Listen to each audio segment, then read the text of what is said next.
કેમાં શીખો? ઇન્સ્ટાગ્રામમાં હું તકલીફ હતી સંપર્ક કર્યો. મારા ભાઈને લીવરનો પ્રોબ્લેમ, લોહીની જરૂર લોહીની જરૂર હતી. તમે ફોન કર્યો, તમને લોહી મળી હા ગયું? મળી કયું ગામ તમારું? છાછ બંદર રાજુલા. આ ભાઈ સાજ બંદર રાજુલા છે આવ્યા છે.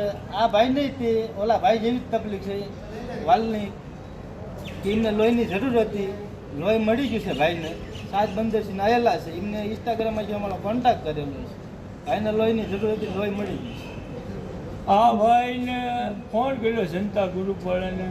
જનતા ગ્રુપવાળા ભાઈ હાજર થઈ ગયા ને અને પેલો ભાવનગરની અંદર કેસ જોયો આ ભાઈનો. એ ભાઈએ જમા કરવી ભાઈનામાં લોહી. આ અમારા વિડીયોમાં પહેલો કેસ જોયો છે. અત્યાર લગી અમે કેસ જોયો નથી. હું તો એમ કહું છું, ભાવનગરની અંદર છે ને લોહીના કારણે એક માણસ મરવો ન પડે. જનતા ગ્રુપનો સંપર્ક કરવાનો, એમને ફોને કરવાનો. ને કોઈ ગામડાના માણસને છે ને કોઈ કારણે એક કારણે તકલીફ ન પડવી પડે. અમને ફોન કરવાનો એટલે અમે તાત્કાલિક હાજર થઈશું. માનવ સેવા, એ પ્રભુ સેવા, રજતાની મહાદાન બધાને જય માતાજી.